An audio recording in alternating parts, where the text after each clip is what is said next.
अस्सलाम वालेकुम। आज हम CCUB 3.1 चैप्टर 4 डिस्ट्रक्टिव टेस्टिंग और इसका जो पेज 3 है उस पर डिस्कस करेंगे। तो इस पेज में जो है वो डिस्ट्रक्टिव टेस्ट के जो मेथड हैं और उस मेथड में कौन से तरीके से मेटल जो है वो क्रैक होता है और उस क्रैक के बाद उसकी पे स्टडी करते हैं और उस पर देखते हैं कि ये किस तरीके से क्रैक हुआ है। अगर तो वो बिल्कुल फ्लैटली क्रैक हुआ है तो उसमें फिर जो है वो हार्डनेस बहुत ज़्यादा है जिसकी वजह से वो बिल्कुल फ्लैट क्रैक हुआ है। अगर वो बेंड हुआ है, अगर उसमें थोड़ा लचक है, उसमें डक्टिलिटी होगी, फिर उसमें थोड़ी टफनेस भी होगी।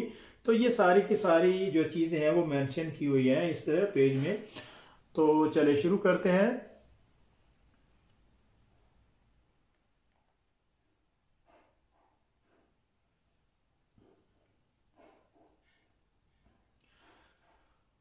यहां से स्टार्ट करते हैं अभी हम। Toughness test use to measure resistance to fracture under impact loading. तो टफनेस टेस्ट में मटेरियल अंडर इम्पैक्ट लोड कितना रेजिस्ट करता है, मटेरियल बार बार कोई चीज टकराने के दौरान कितना रेजिस्ट करता है, और इसी के रिलेटेड इस आर्टिकल में। तो types of the toughness test include, तो टफनेस टेस्ट में ये टफनेस भी शामिल हैं। जिस तरह से ये 4 PV जूल्स है और इसमें specimen held horizontally in the test machine knows to the rear. तो 4 PV जूल्स में क्या होता है कि जो स्पेसिमेन है, जो कट पीस है, जो हमारा टेस्ट पीस होगा, उसको मशीन में हेल्ड किया जाता है और हॉरिजॉन्टली पोजीशन पे, और इसकी जो नोच है वो जो कट सा लगा होता है उसमें उसको बैक साइड पे रखते हैं। तो उसके बाद बी में है Izod foot pound secure specimen held in vertical in the test machine knows to the front. तो ये अमेरिकन स्टैंडर्ड में इस मेथड को जो है वो इस्तेमाल किया जाता है।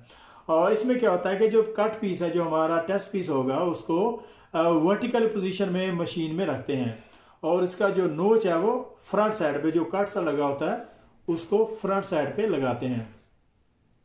तो इसी तरीके से हमारा नंबर सी में है, और CTOD है, वो उसका जो फुल फॉर्म होगा crack tip opening displacement testing है। इसको मिलीमीटर में जो है वो मेजर किया जाता है। और इसका तरीकाकार ये होता है कि अगर हमने कोई टेस्ट पीस है या कुछ स्पेसिमेन वगैरह को अगर टेस्ट करना है तो उसमें एक नोच लगाते हैं, और नोच लगाने के बाद एक हमारा क्लिप बोर्ड होता है, उसको उसी गैप पे रख देते हैं जो हमारा कट लगा होता है। और नीचे से कोई डायनामेटिक तरीका है या कोई और मेथड है या फिर लोड के तरीके से क्रैक करते हैं।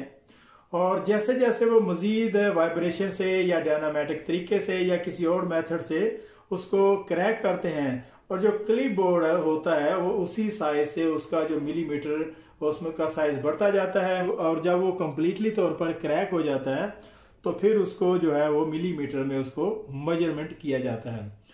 तो ये था CTOD और क्रैक टिप ओपनिंग डिस्प्लेसमेंट है, जो टेस्टिंग मेथड है, इसको जो मिलीमीटर में करते हैं। तो अभी हम इसको यहां से स्टार्ट करते हैं। There are many factor that affect the toughness of the weldment and weld metal. One of the important effect is that of the testing temperature.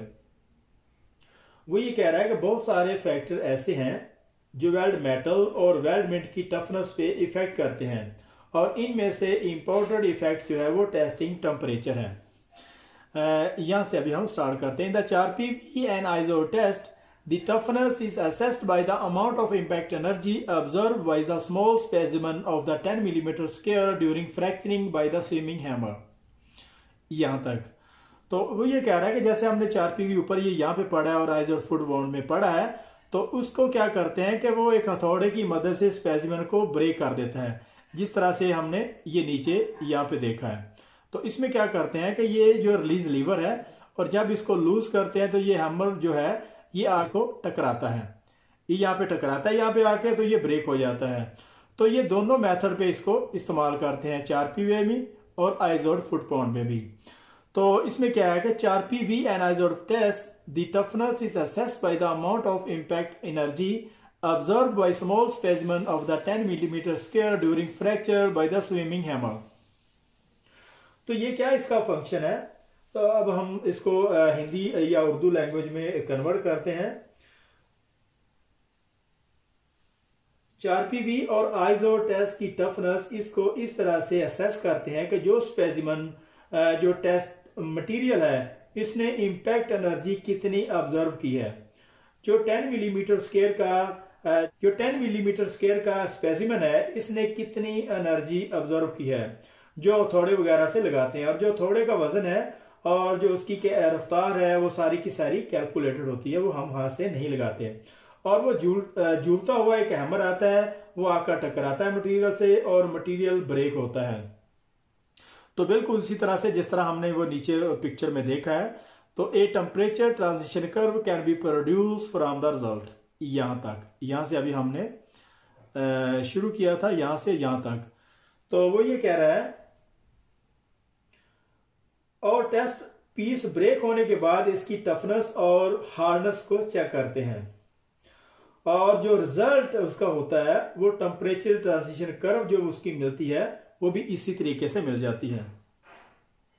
और इसके बाद जो हमने यहां से टेस्ट पीस यहाँ पे एक 10 मिलीमीटर स्क्वायर का यहां से काटा है, तो ये हमारे पास एक टेस्ट पीस था, वहां से हमने 10 मिलीमीटर स्क्वायर का एक स्पेसिमन यहां से काटा है। ये हमने देख रहे हैं कि इसको बाहर ये पिक्चर भी दी हुई है और इसमें जो है वो एक नोच लगाई हुई है यहाँ पे, वो मशीनिंग तरीके से है।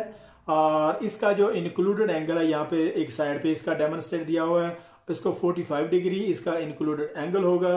और इसका जो यहाँ पे रेडियस है ये बिल्कुल कट नहीं है यहाँ, ये इसको 0.25 रूट रेडियस यहाँ पे दिया हुआ है।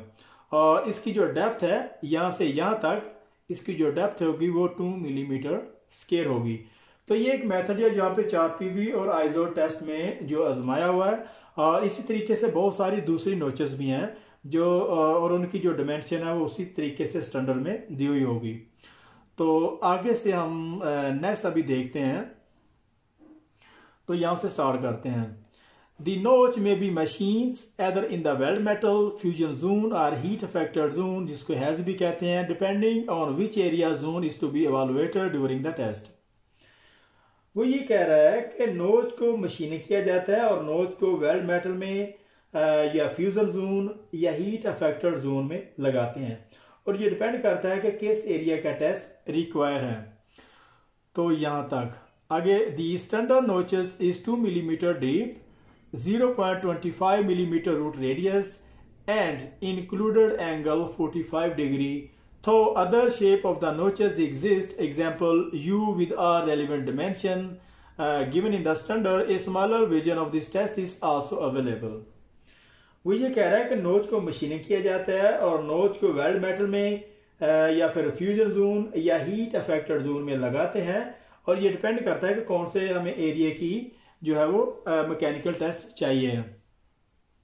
और इसके अलावा दूसरी भी बहुत सारी नोचेस हैं और उसकी जो सारी की सारी डिमेंशन है वो रेलिवेंट उसका जो कोड स्टैंडर्ड है उसमें दी हुई होती हैं।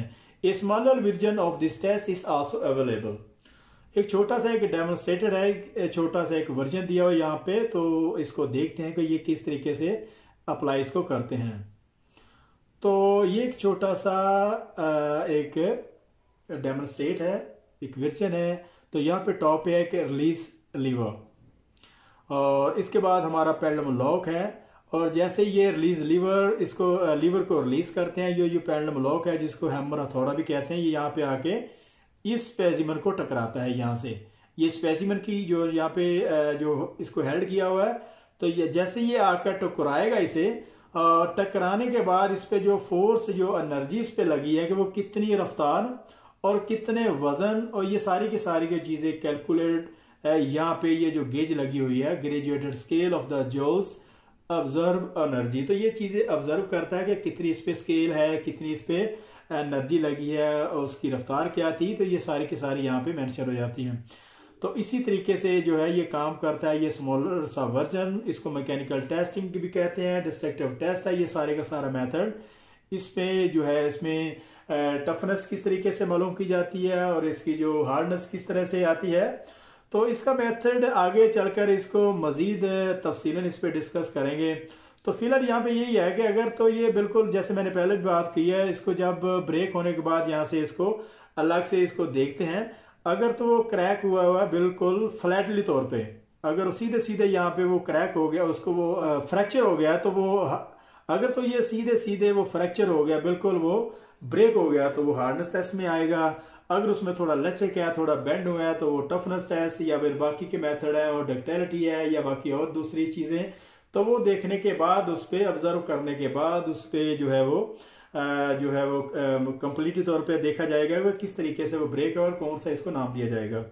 तो यहाँ पे हमारा जो है 4.3 चैप्टर यहाँ पे CCU 3.1 उसका जो चैप्टर 4 है, पेज 3 यहाँ पे खत्म हो रहा है।